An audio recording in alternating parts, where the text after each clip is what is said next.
Gardella with a brief presentation on Facebook faux pas.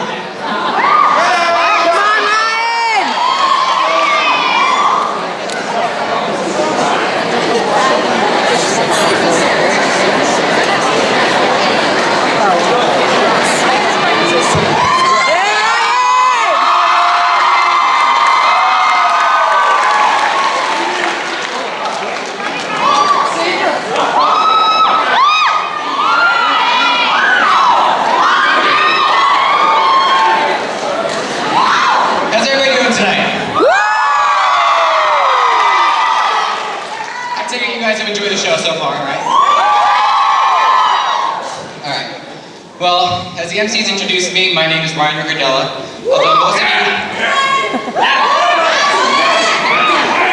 Although most of you may know me better as Reed Gardella's older brother.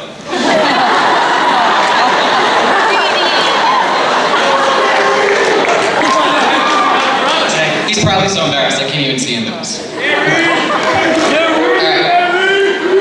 So today we're going to be speaking on a topic that is of particular interest to me, and it's something that you guys are probably involved in too.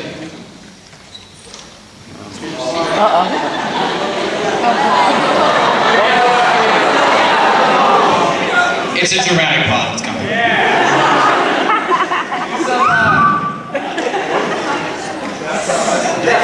Make a bird. Hey, can I get a clicker that works? That'd be great.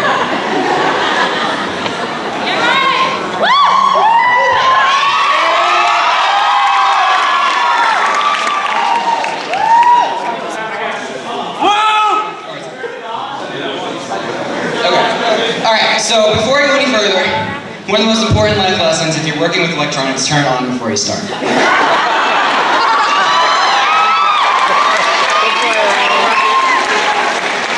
And okay, so today I'm going to be speaking about a subject that's of particular interest to me and something that you guys are involved in as well. Facebook, close. But not just Facebook in general.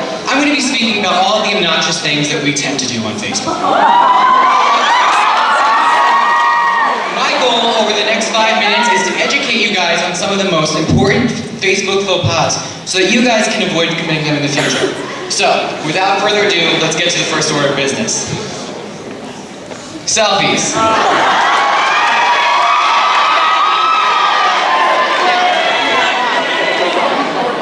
For those of you in the audience who don't know what a selfie is when someone has nothing constructive to do with their time, so they sit in their room and take pictures of themselves.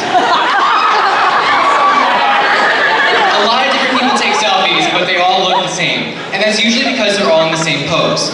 I've taken the liberty of identifying and naming some of the most popular generic selfie poses. So, first and foremost, is the kind of confused peace sign.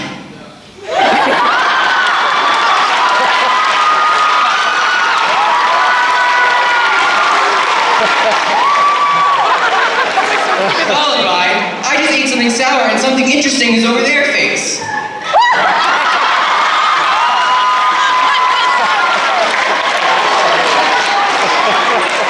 Say This one makes me look like a model, but you know. The next one I like to call, who, me? And finally, despair. Notice that I took this one in black and white, so you know that I'm really deep. Now, I'm sure some of the girls are saying, hang on a second, how come he's only making fun of the faces we make? What about the guys? Well, ladies, the fact of the matter is that we guys only make one face in pictures.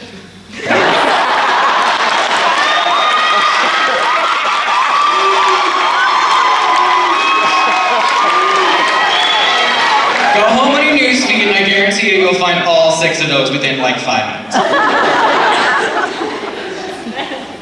Do you remember when we used to be able to become fans of things on Facebook? I do. But now that that feature's gone, it makes me really sad.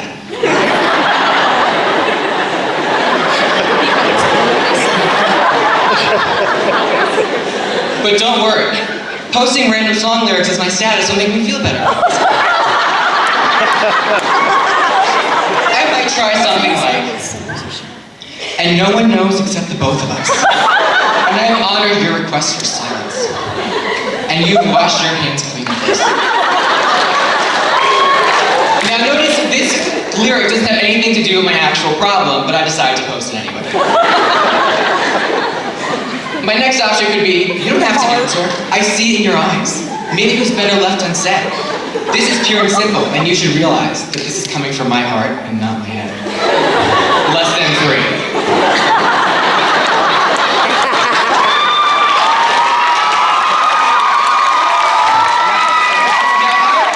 Particularly bad about myself. What I could do is take an entire album full of black and white selfies and caption each picture with a different song lyric.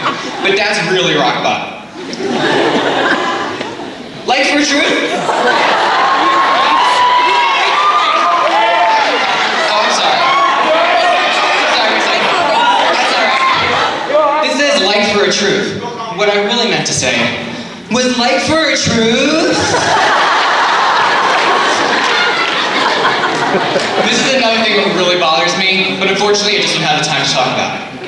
So for those of you who don't know what like for a truth is, this is when someone makes their status like for a truth, and then people like it so they can hear truths about themselves posted on their profile. The problem is, when you make a status like this, you usually get about 112,000 people who like your status, and then you have to make a truth about every single one. As a result, truths really aren't that great. They're usually along the lines of, truth is, I don't really know you.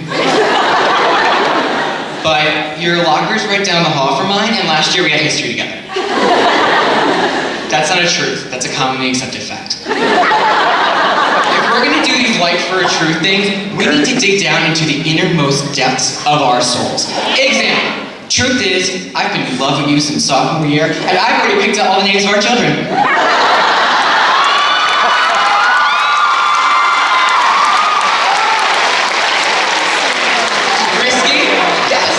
But that's the name of the game here. I'm not gonna like your status so you can tell me what classes we have together. I knew that. Let me hear the moms in the audience tonight. Woo!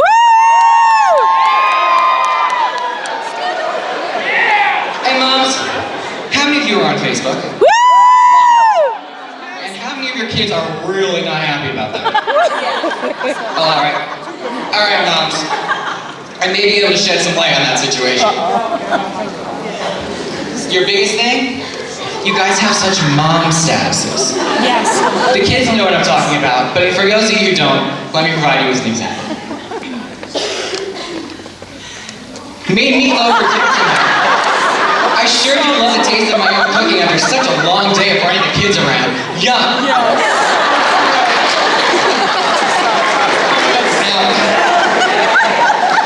This is wrong on a lot of levels, but the most egregious error is the fact that it's written in proper English.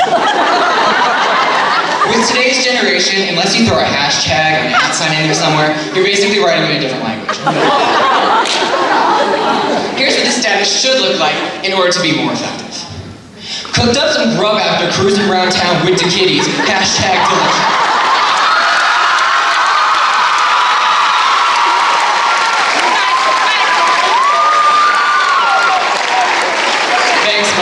Now I know exactly what you're talking about. And you're not embarrassing me either. Alright, well I've gone way over my time limit, but I hope you guys have taken something out of my presentation. And all that's really left for me to say is, deuces.